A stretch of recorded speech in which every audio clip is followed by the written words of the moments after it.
Hey guys, welcome back to Falcons Central Radio, part of the Pro Football Central Radio Network. I am one of your hosts, Aaron Freeman, joined as usual by my co-host Matt Karoly. We're going to be talking quite a bit about the Falcons. It's been a while since we've done a show. Did we do one after the Super Bowl or was it before the Super Bowl? I think it was right before.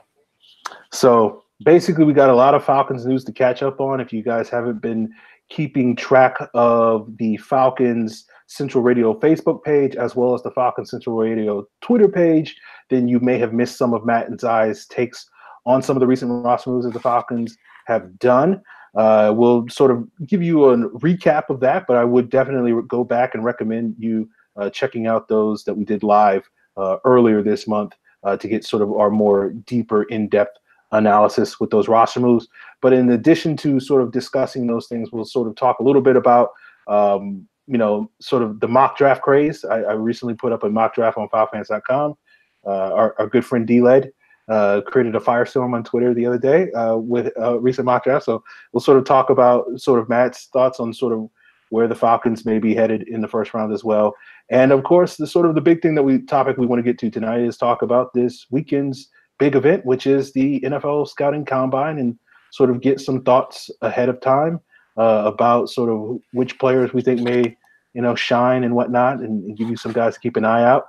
And of course, we'll sort of try our best to get to as many mailbag questions as we possibly can. But for those of you that missed our last show, we're going to try to keep the show to under an hour.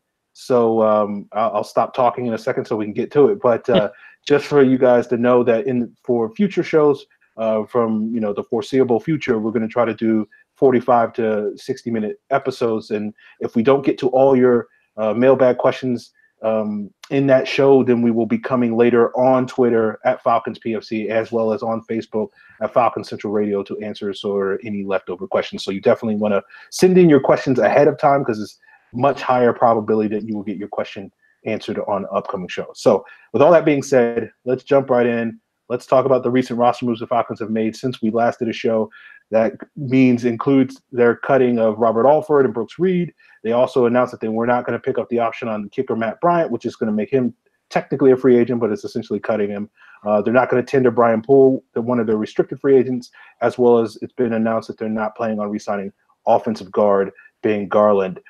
Without sort of going through each one of those cuts, Matt, as again we've discussed them previously on the Twitter account, sort of which one of those moves do you feel like is going to potentially impact the Falcons the most in 2019 and may represent the biggest loss? So I'll take this question in two parts. I think the biggest loss is Matt Bryant, just from the standpoint that he's been so consistent over the last decade that there is some uncertainty there at kicker. Do we have a reliable option in Giorgio Tavecchio? That remains to be seen. He was good in his limited action filling in, but for a full 16-game season, can we count on him in the big-time moments like we could Matt Bryant? But for me, because I speculated that Matt Bryant might be released, so for me, it was sort of expected. The head-scratching moves and the ones that I'm confused about on this list is Brian Poole and Ben Garland. Brian Poole, I thought, yes, DeMonte Casey was poised to probably take his place at nickel cornerback, and that's certainly going to be the case now with him gone. But, Brian Poole still, had a role in this team. He could still back up Casey at nickelback if he were to go down or someone were to go down. He could also back up, I think, Keanu Neal at strong safety. We saw a little bit of that. I believe it was the Cincinnati game this past year. And I kind of wanted to see more of it. So I was hoping that you would bring a guy like him back to serve both of those roles and to potentially be that backup to Keanu. For $3 million, I don't think that's a lot to ask for a guy that can fill two spots on this team. So, that was a little shocking. Ben Garland was another one just because, I thought they could bring him back on veteran minimum like they ended up doing with, guys like Means and Carter. Maybe, it's more that Garland wants to test the market and he didn't want to settle for Vetman. I don't know. Sometimes here we don't have all the information, but, I thought with the interior offensive line being an issue as it is, just to have a veteran there in case the rookie that we end up drafting isn't ready to fill a certain role. You could have Ben Garland fill that role in the meantime. So for me, those were the two head scratchers on that list. Yeah, piggybacking on that, I don't disagree with you about the Matt Bryant take.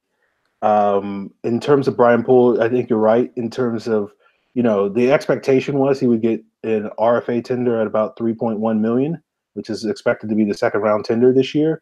But the minimum tender was like 2.035 or something. That's what it's projected to be. So it's like, it's not just they didn't want him at 3 million. They were just like, he's not even worth 2 million. Like, even if you're like not convinced that he's going to be back, like at the very least you can tender him, and then maybe at a possibly later date, rescind the tender and make him a free agent if maybe you decide that, it's not worth it. So, I'm like you. I've long been thought of Brian Poole as a potentially good safety. I remember, I think we had Gina Thomas on the show back when Scott was a co-host, like back in like June of 2016, and we were talking about Brian Poole, and I was like, I think you can make a case that Brian Poole has, more upside as a free safety in this scheme than maybe Ricardo Allen does, and that was coming off a pretty solid first year starter for Ricardo Allen. And I feel like because of the Falcons, basically Jalen Collins screwed the pooch, so to speak, the Falcons have been basically forced to sort of have Brian Poole be their nickel cornerback the last couple of years, and I thought he's done a serviceable to good job. I think in the second half of this past season, you could make the argument, I would make the argument, that he was playing probably the best football stretch of games that we saw from him in those last 3 years in that nickel cornerback role, despite a pretty rocky start at the beginning of the year. So, given the questions with Ricardo Allen coming off that Achilles injury, given the expectations that Damontae Casey is going to take over that nickel cornerback spot, I think Brian Poole really, added some value in terms of depth, some versatility to possibly be that nickel corner in the event that Damontae Casey doesn't take to it as well as we all assume he will. Also, if Allen is a little slow coming back, then that would give Poole some opportunities to play some of that safety position. And like you, I know a lot of people, I think it was the Cincinnati game, where Poole sort of filled in at the strong safety, and sort of a lot of people were like, oh, he was bad necking, he was terrible, never play him at safety. I was like, I saw a lot of things in that game that I was like, I want to see more of this. I want to see them utilize him a little bit more and see if maybe he could be sort of a solid sort of reserve guy that can play all three spots and contribute on special teams and just be a solid depth piece. So I do think there is a little bit of a loss there. With Ben Garland, I think, I thought he could be back similar to you at a veteran minimum, but I guess the fact that he's not coming back pretty much guarantees that the Falcons are going to have to use one of their picks on a young interior offensive lineman that can dabble at center. I mean, the only other option for them is to basically make a splash in free agency and then start that guy at left guard and then make maybe Wes Schweitzer their sort of utility guy on the inside, because we saw him get some work at center last year. Didn't necessarily go great, but maybe they're still tinkering with that idea as far as Schweitzer filling that role. So, Garland's ability to play center and also his experience playing guard. And, you've had some poor games at guard. You've had some good games at guard. But particularly that role as a backup to Alex Mack, I think, made him valuable. And so now that's a hole that the Falcons going to have to fill. Yep. You talked about, those 1 year extensions as they apply to a guy like Ben Garland, but the three guys that the Falcons did give a 1 year extension to were linebacker Bruce Carter, defensive end Stephen Means, cornerback Bleedy Ray Wilson. They also gave a 3 year extension to Ty Sambrailo, much to my chagrin. But Matt, what are your thoughts on sort of the big Sambrailo contract? Sort of, does this mean he's going to be a starter? And sort of, what are your thoughts on these other three guys that got sort of these modest veteran minimum deals and sort of what you expect their roles to be this year? Yeah, I do unfortunately think that Sambrailo is probably going to be the favorite going in for that starting job. Just looking at the contract terms, that's in line with the low end starters like James Hurst from the Baltimore Ravens and Ciancio Henderson from the Houston Texans, who were, at least in Hurst's case, the starting right guard. So it looks like, with that being said, and we'll talk about it more later on the show, but, I think they want to keep their attention on the defensive line early in the draft, and drafting a guy like Sambrailo gives you that cushion now, I guess, to do that, and then maybe take a tackle, on day 2 or early day 3 as a developmental guy to be the future. But yeah, it's a little bit too much money for my taste as well. I was hoping for the 2 to 3 million max per year instead of the 4 to 5 that he's looking at now. So yeah, those are my thoughts on Sombrero. As far as Carter Means and Ray Wilson, I think these are the best moves that they've made thus far. All 3 of them, and it hasn't been confirmed yet on Ray Wilson, but Carter and Means fit under that veteran minimum salary benefit, which they're getting paid the equivalent of a 2-year guy in the league when those guys have been in the league 4, 5, 6 years. So their cap hits are modest at $645,000, and they're going to fill depth roles. Carter's probably going to either be the 4th or 5th linebacker, and I think bringing a guy like him back, this free agent and draft class is not good in my opinion at linebacker. So they needed to bring someone in there or bring someone back that they can trust, and it seems like they could do that with Carter. He kind of stabilized the linebacking core when Dion was out, since they couldn't trust Duke to do that. Steven Means, he's probably going to be the 4th or 5th defensive end, depending on what they do with the rest of free agency. And he has some versatility to slide inside on nickel downs that we saw in that Arizona game. That was probably his best game of the season. So bringing him back's good for the continuity. And I think, there's some untapped potential still with him. And then Blitty Ray Wilson has always been reliable when he's been called upon to step in. And I think he'll probably be the 5th or 6th cornerback again, depending on what the team does in free agency in the draft. So to me, those were the 3 best moves. Hopefully, the team's not done making some really good moves, but as it stands now, I was glad that they brought those 3 guys back. So we have some questions about some of these roster moves from on the mailbag, so we'll get to them here. Brian at Ice Julio Free asks, what is your confidence level in Giorgio Tavecchio as the Falcons' new field goal kicker versus a possibly injury-prone Matt Bryant moving forward? We saw what happened to the Seahawks' older kicker in the wild card game. Yeah, so I touched on it a little bit earlier. There is uncertainty with Tavecchio for a full 16-game season. But, I'm optimistic. I liked what I saw. That kick against the Giants game, for Dan Quinn to have the confidence in him to pull the trigger. I remember tweeting out during the game, does Dan know that, Matt Bryant's not out there right now? So the fact that he had the guts and the confidence to send him out there and him to make that 56-yarder, I think, as fans, we kind of have to have the confidence in him because the head coach does, and he delivered. So I'm optimistic. I'm uncertain, but I'm optimistic that hopefully this pans out. Yeah, for me, I think there's reason to be very optimistic because, Tavecchio's already shown something, both in Oakland and in Atlanta this past season. He's kicking in a very kicker-friendly environment. Only 1 field goal, I believe, got missed in the Mercedes-Benz Stadium the entire year, and that was in the Super Bowl by Stephen Gostkowski. And so, it's a very kicker-friendly stadium. So, basically the bar has been lowered for him quite a bit to be effective in that way. The concern is going to be there's, on average about 1 or 2 games every year where your guy's going to have to make a clutch kick, usually in the 4th quarter, in the final minutes of the game, that's, could wind up winning or losing you the game. And, based off of the very small sample size that Tavecchio has had both in Oakland and Atlanta, he's done a good job at that. I think he's 2 for 2 in those sort of situations. But obviously a guy like Matt Bryant, historically had, made, 20 plus of those kicks, maybe even 30 of those kicks over the course of his career. And so that sort of reliability is something you're going to be missing. The talk of Bryant's injury prone nature. I think that was probably a concern, but, he's been injured for 10 games over the last 4 years. So, I guess on average, he would potentially miss 2.5 games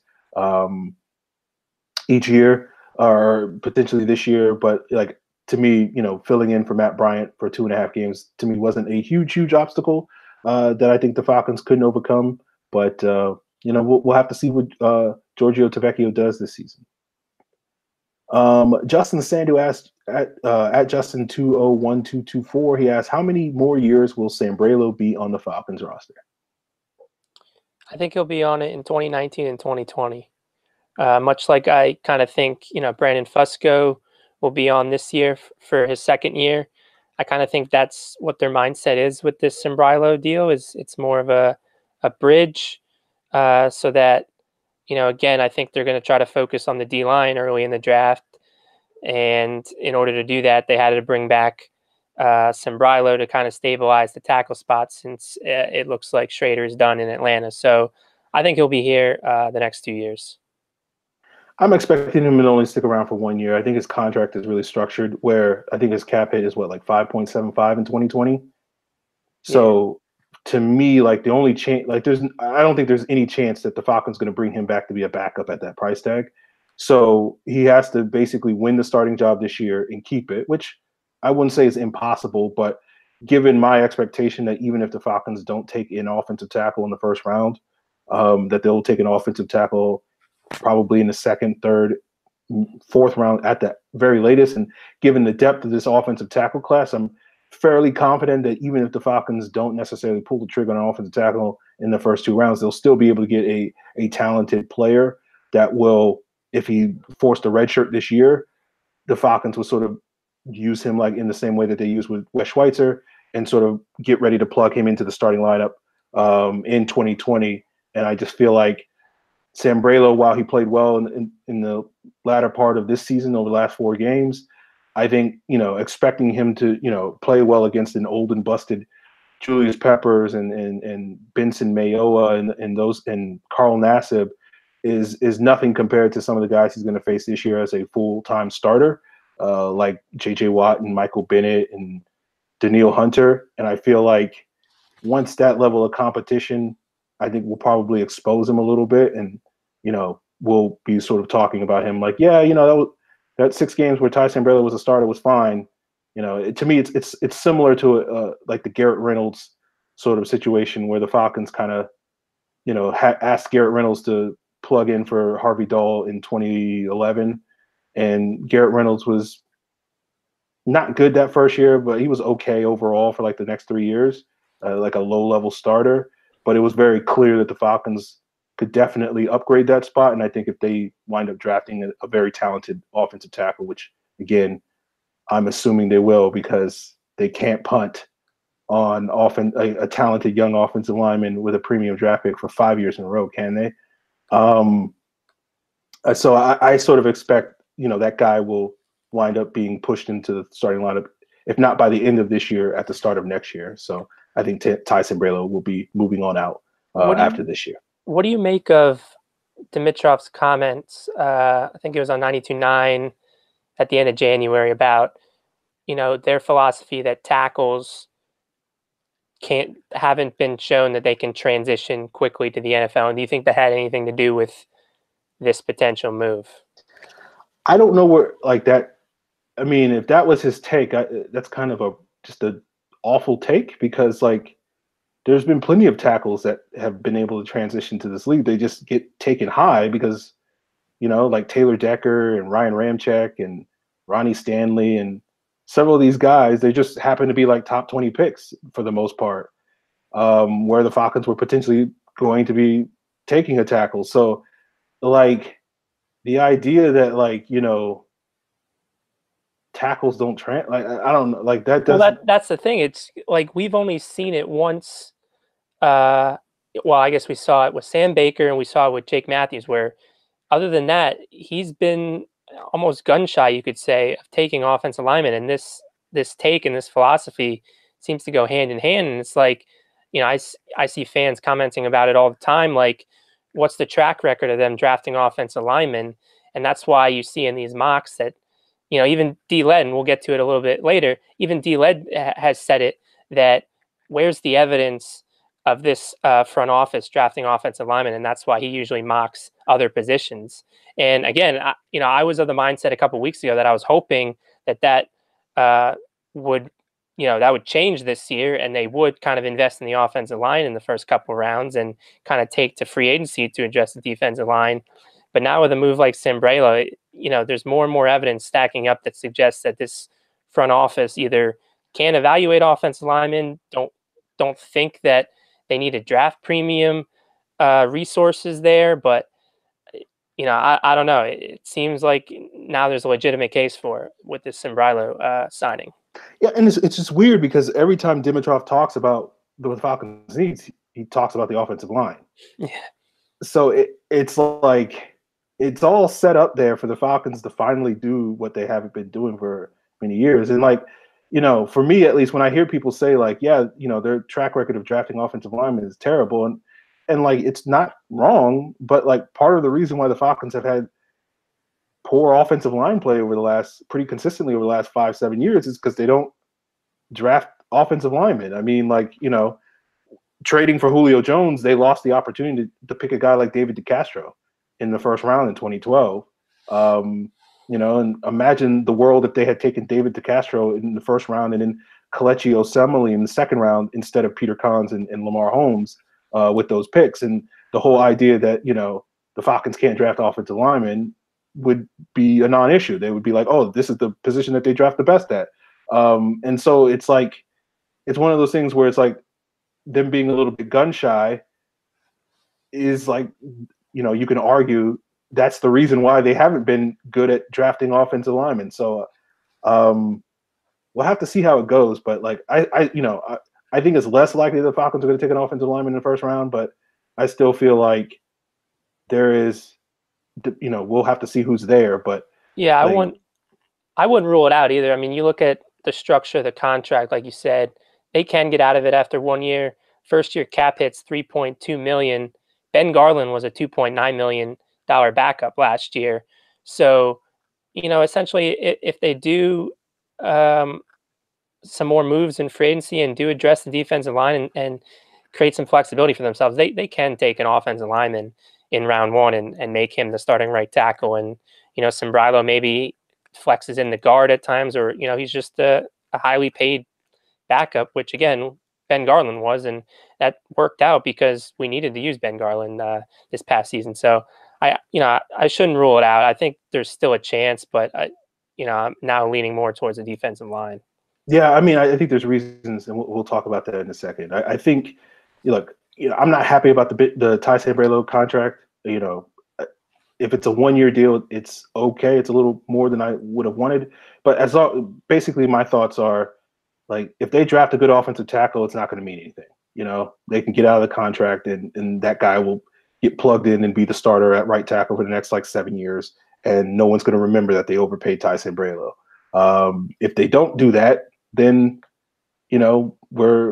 I just think there is some sort of Lamar Holmes, Peter Kahns type of potential there that I just don't want to relive anymore because we've been down that road way too far. So Yeah. let's talk about some of these recent mock drafts. In light of the sort of Sambrailo, even though I was sort of leaning in that direction before the Sambrailo news hit, but it sort of basically cemented it.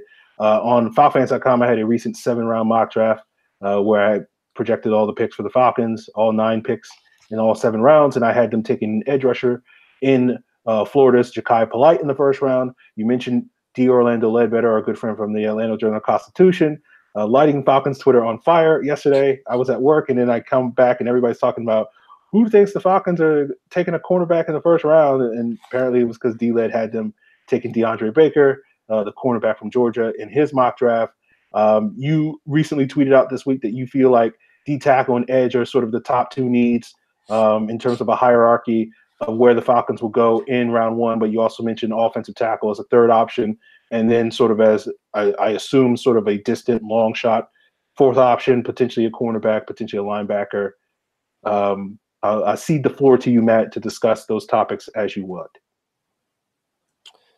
Yeah, so I mean, I liked what you did there with your mock draft. I like Ja'Kai Polite a lot. He's my 2nd-ranked edge going into the combine here. So, if that's what they end up doing, and your reasons behind it were that, we're heading towards a reality where Vic Beasley's going to be back 1 more year. So it's best if we can get his long-term replacement in the building this year, and Ja'Kai Polite would be that and then some, since he's a more technically advanced version of Vic Beasley already in his playing career. My biggest comment, though, and I know when you're doing these mock drafts, you're doing it more as what the Falcons, or what you think the Falcons will do, rather than what you would want to do. But that second round pick, Dexter Lawrence, the monstrous nose tackle from Clemson. So I guess the thought behind that pick was, if I'm remembering your article correctly, is that, the Falcons have said they want to get more physical, more nasty up front, bigger, stouter.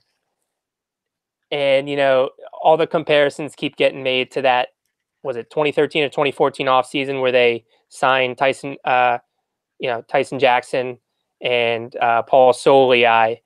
And I just, for me, I don't know how Dimitrov could go down that road again, as far as, being convinced, because it seems like Mike Smith was the one that convinced him to go down that road, where he was the one that wanted the edge rushers, and Mike wanted the stouter guys inside. And for me, with that second round pick, I still think if you're going to go defensive tackle, I think you got to try to upgrade your nickel pass rush. I mean, Jack Crawford was great in 2018, but he's better off as kind of your third or fourth guy rotating in with them. And for me, if I'm picking for the Falcons, and again, I know you're trying to, predict what you think they would do rather than what you would do, but a guy like Jerry Tillery or Draymond Jones, I think, would have made more sense. And I hope that that's going to be their thought process, is that, again, if we're not going to get a guy like Ed Oliver, and we're not going to go out in the free agent market and get someone to pair with Grady Jarrett for the next couple of years, I think you got to find someone in the draft that's going to be there in that nickel set. So that's my only complaint. Other than that, I thought Eric McCoy, your third round pick, you have to go guard at that point if your first two picks are D-line. And if McCoy's there, I mean, that would be a steal. Chuma Edoga was your tackle, which I'm not so sure. I know, was it the Draft Network probably has him in that sort of ranking, and that's why you went there. For me, I think he's going to be off the board at least in round 3, but they definitely have to look at tackle at that point. So, all in all, that, I mean, my only complaint was the Dexter Lawrence thing. As far as D-Led, I mean, it's just D-Led being D-Led. It seems like he wants to plug a Georgia player in his round 1 mocks every year. This year it's DeAndre Baker. And I guess the reason it just causes such a stir, on Falcons Twitter, is because, I feel pretty good about their top 3. I know a lot of us do. The only concern is if a guy goes down with an injury, but I don't think you can draft, at least, the Falcons aren't in a position to draft with that mindset. They need defensive line help. They need offensive line help. And then, that's why I threw linebacker in my hierarchy, because I think, if anything, I'd rather take a linebacker over a cornerback in round 1, just because I think Devondre Campbell's likely gone after this season. You can only pay one linebacker top dollar, and that's going to obviously be Deion Jones. And then I think, while Foy Olukun was better than expected as a 6th-round rookie, you could stand an upgrade there if you wanted to. So that's why I think, again, in a perfect world, they address some needs in free agency. If Devin White's sitting there at 14, he's the type of linebacker that fits the Dan Quinn mold and would pair nicely next to Deion Jones for the next 5 years, a la Levante David, Quan Alexander have in Tampa Bay. So, again, I don't know how, you take, even you said it, D-Led said it, you got to take these mocks with a grain of salt. But, I just think it's, for me, I thought it was funny that D-Led was giving me crap about caring about mock drafts, and then he ends up releasing one before the combine. So I had to give him some shade.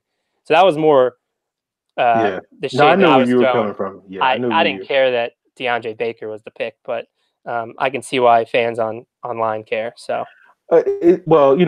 speaking of D-Led, I'll circle back to sort of my thought process behind my mock draft. But, it's funny to me because, like, every year, whether it's this time of year or earlier in the offseason or at the end of the regular season, someone's always projecting the Falcons to take a cornerback in their 1st-round mock.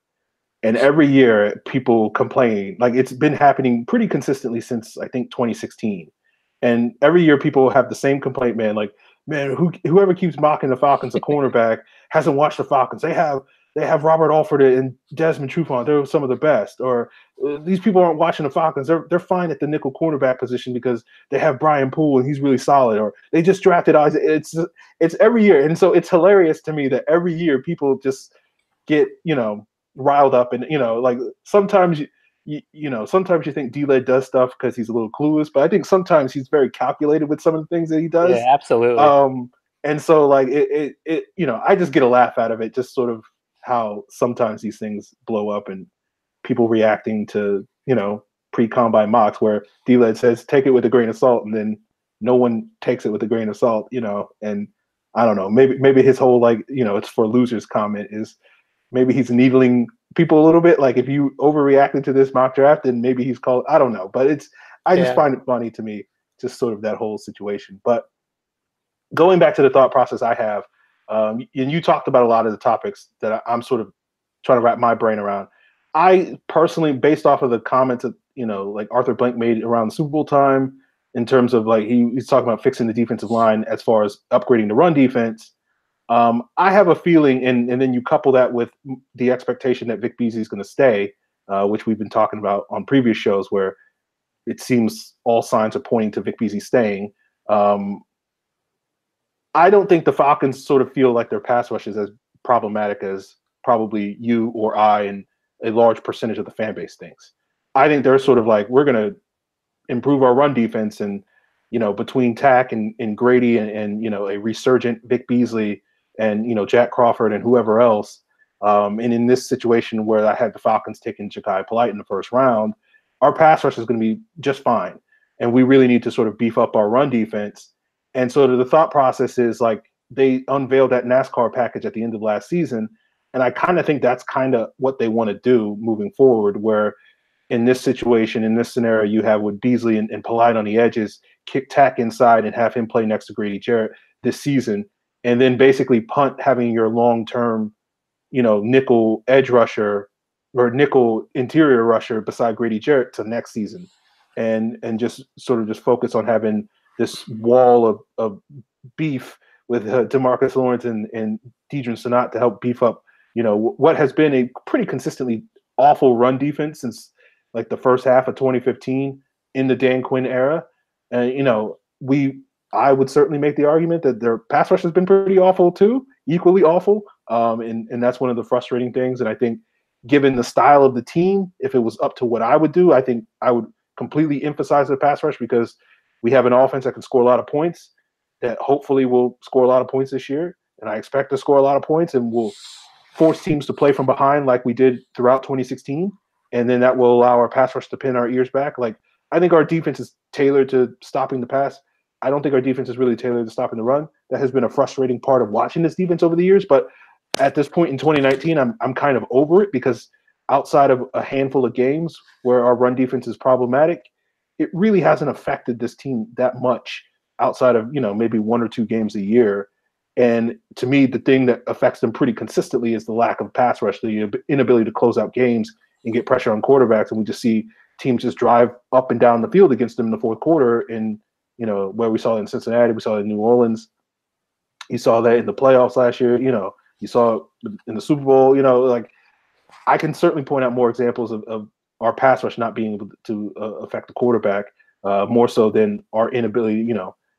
I know Baltimore, crushed us, but like we stink against AFC teams anyway. So like whatever. But so I mean, I think sort of that Lawrence thing. Like, I feel like if we're going to see a big splash in the Falcons in free agency, I think it's going to be more of a run defending defensive tackle than necessarily a pass rushing D tackle or a pass rushing edge rusher.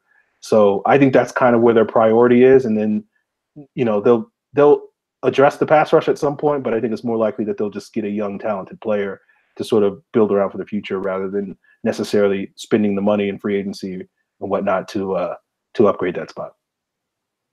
So really, I mean, because again, it could be a negative outlook on it, but if that is what they end up doing, you're really then relying again on the offense taking that noticeable jump to really win you ball games. And for me, I don't know how realistic that is, unless, again, those bad breaks that they were getting last season turn around on them, because I kind of think we're going to get a similar offense that we've gotten, at least from this past season, maybe not in 2017, because I did think we took a noticeable jump forward. But that's why my whole thought process has always been they need guys that can step in right now and help them win on the defensive line. And if they don't do that, and they're again gonna just draft a mid-level guy to be a run plugger, when really Deidrin Sinat can be that guy, it would be just so frustrating. And I'm not going to have a positive outlook, unfortunately, on 2019 if that's what happens. So that's why, again, I'm holding out hope that some of this penny pinching that they have been doing is with the mindset that, again, because I thought that they had the cap space to get the Grady Jarrett and Julio Jones contracts done. So I don't think the penny pinching is for those moves. I'm hoping that it's to make some sort of impact signing a la Dontari Poe from 2017, maybe.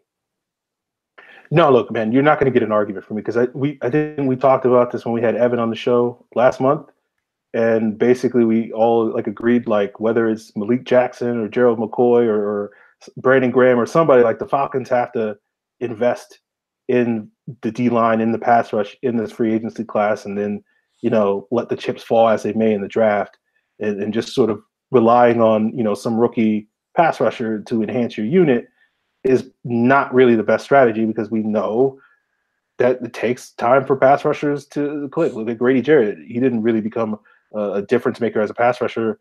I mean, really this year, he was good last year, but that was his third, fourth year. Tack, was up and down in his second year, had some positive moments. I think Tack will make a significant jump this year. So I do think, last year, I think they were overly reliant on their young guys stepping up. I think what I've said multiple times, I think that's a better bet in 2019 than it was in 2018. But like, I still think you're going to have the same issues that we've come up against numerous times, particularly against teams like the Saints, where, Grady Jarrett basically has been carrying the Falcons pass rush for most of the last season. And those were like his two worst games. And you saw the Falcons pass rush just basically evaporate because the other guys on the unit just weren't good enough to get reliable pressure. And that's one of the reasons why the Saints were so effective against the Falcons this past year. And you got to win your division first.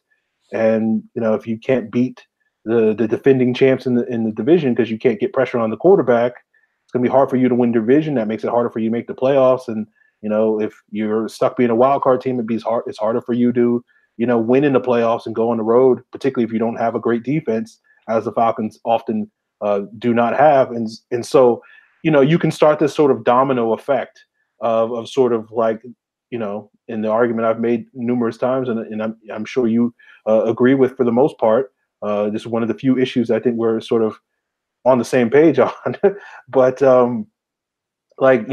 this, how far this defense is going to go, how much of a jump this defense is going to make in 2019, I think is dependent largely on their pass rush. We know with healthier players back, they will make improvements. But in terms of making that jump and being a top 10 type of defense that, we've been talking about this unit having the potential to be, I think it's going to be based off of their ability to affect the quarterback. And right now, well ahead of free agency, well ahead of the draft, there are some serious question marks at that position group. Yep. All right, let's get into the combine. And obviously, you guys know this combine is coming up this weekend. I think Friday is the offensive linemen.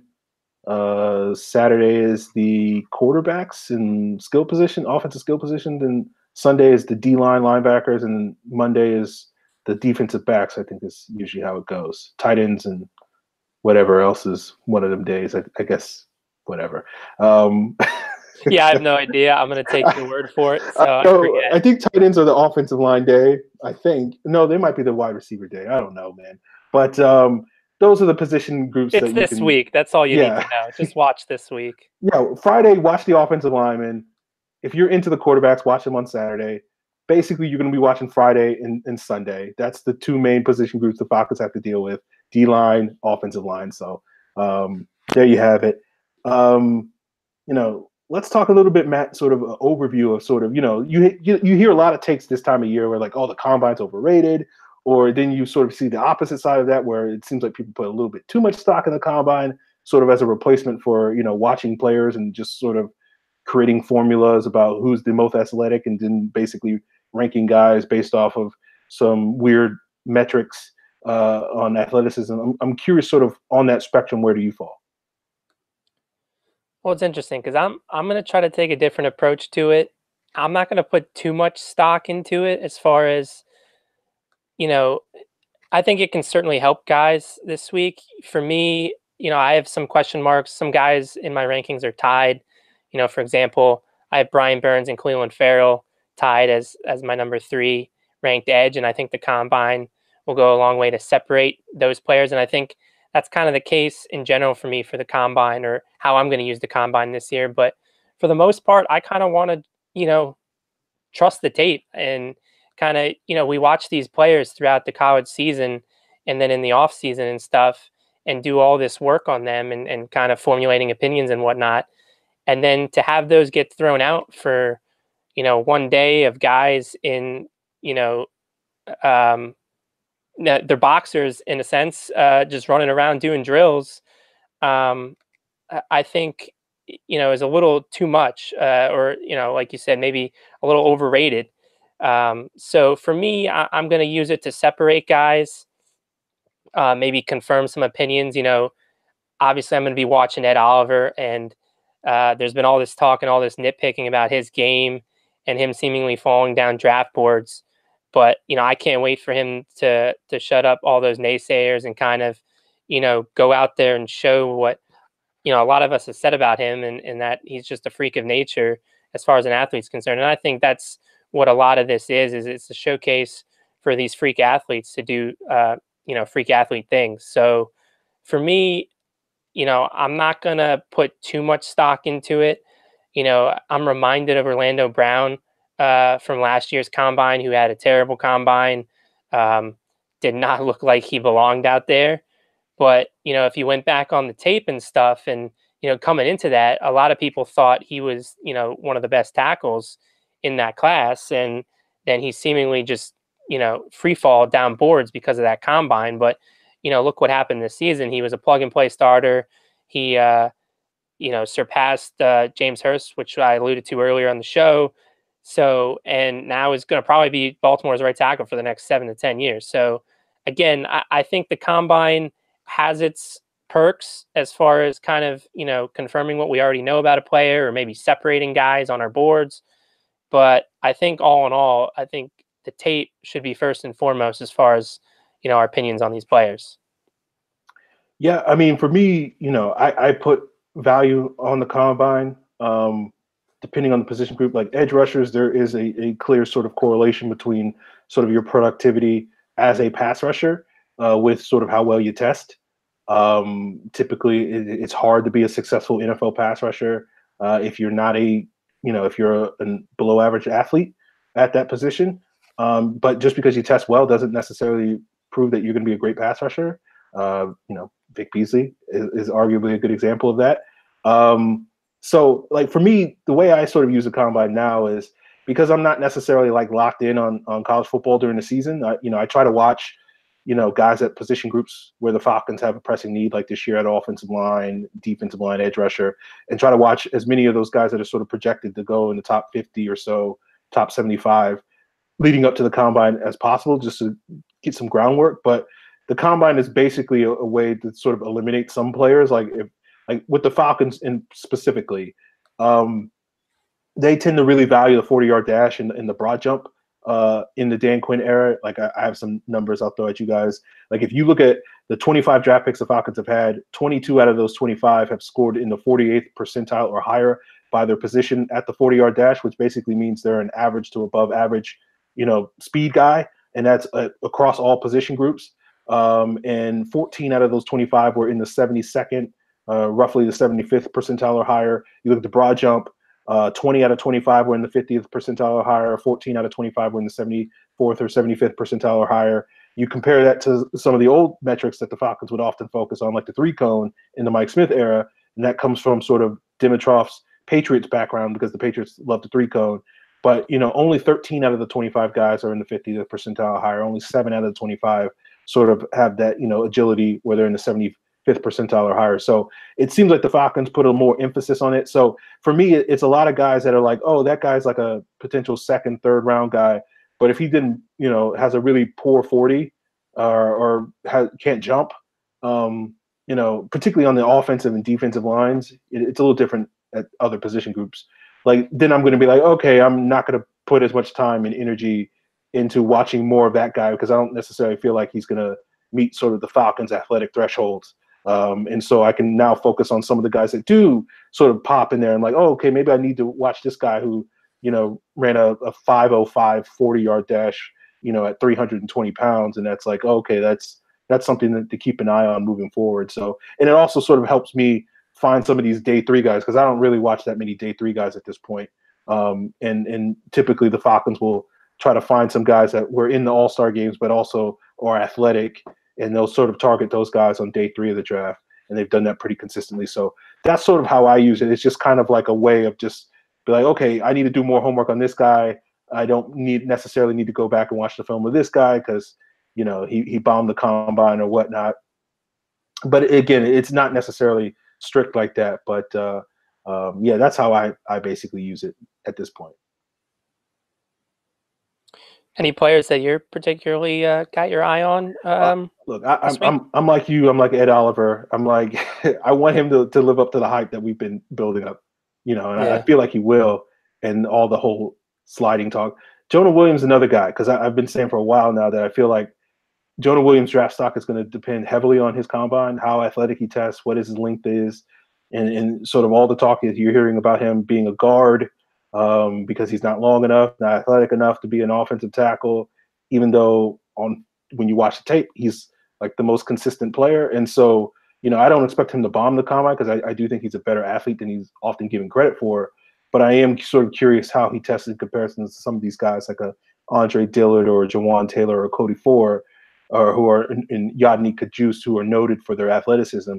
So, he's a guy that I'm very curious to see how he performs. And, I don't think it's going to be an Orlando Brown type of situation where he free falls down the board, but it could be just, you said it perfectly. Like for a lot of people, including myself, many thought Orlando Brown going into the combine was going to be like the first tackle off the board. And then all of a sudden he falls like to the end of the 3rd round, I think. And so Jonah Williams is kind of that same situation. I think he's the best tackle on tape this year. And so if he bombs the combine or just is mediocre, could he slide to a point where he's in the Falcons range and they could just wind up, hey, we got the best offensive tackle in the draft. And who cares if he's not a great athlete? Similar to sort of last year with Calvin Ridley, who's considered the best wide receiver in the draft until he basically jumped 2 inches at the combine. And, we'll see how that goes. We got a little bit of time left, so let's see if we can get through some of these mailbag questions. Evan Birchfield asks, most underrated and overrated prospect entering the combine. This one was tough for me. I try to think about it for the show here, and I haven't really, and I don't know, maybe I'm being too soft in my analysis on some of these players. I haven't come across too many that I thought were overrated that I've watched. But I will say that I'm not as high on Josh Allen as I think the consensus seems to be. I mean, the consensus is like he's right behind Nick Bosa, but for me, he's my 6th ranked edge guy behind Montez Sweat's 5, and then there's a tie, like I said, for Farrell and Burns. And part of when I'm looking at these players, I'm obviously looking at them from a Falcons filter.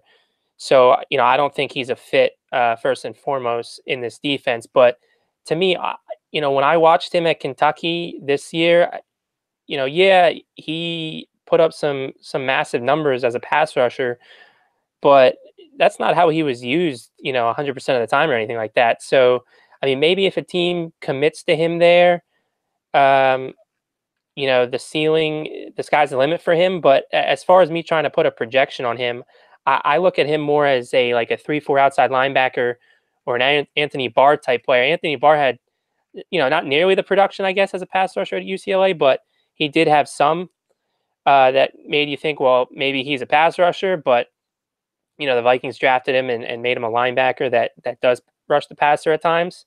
So for me, that's kind of how I view him. And if it was me at the top, I wouldn't pull the trigger unless I'm a 3-4 team that that he fits in. But So I guess I'd call him a little overrated for my taste. The other name, crap, I can't. I did have another one. Maybe it'll come to me. As far as underrated, this is a deep sleeper of mine that I've been pushing at tight end, but I think Foster Moreau is going to be a better player in the NFL than he was in college. I love him as a blocker. I think he's the second best blocker behind Hawkinson at tight end in this class. And, reports are he's going to blow up the combine, or at least he's going to test really well at the combine from an athletic standpoint. If that's the case, then I think he's going to start getting the attention that he deserves. So he's a guy that I'm hoping continues to fly under the radar, and the Falcons can maybe scoop him up at the top of day 3, because I do want them to it's not a need, but I want them to target this tight end class because I think it's one of the stronger position groups. And I think adding someone opposite Austin Hooper for the foreseeable future could lead to scary results for the offense. Yeah, I was trying to sit here, rack my brain, and try to find someone underrated other than sort of a cop-out answer. But, like, look, I'll just cop out. And I think Jonah Williams is kind of underrated at this point, and Ed Oliver is kind of underrated at this point. But only by a slight margin. So I know that's not a great answer. I just, again, I haven't really gotten deep into this draft class to really be like, oh, yeah, there's this guy that, everybody's talking about him being a third-round guy, but he's going to be in my top 50. I haven't done that yet.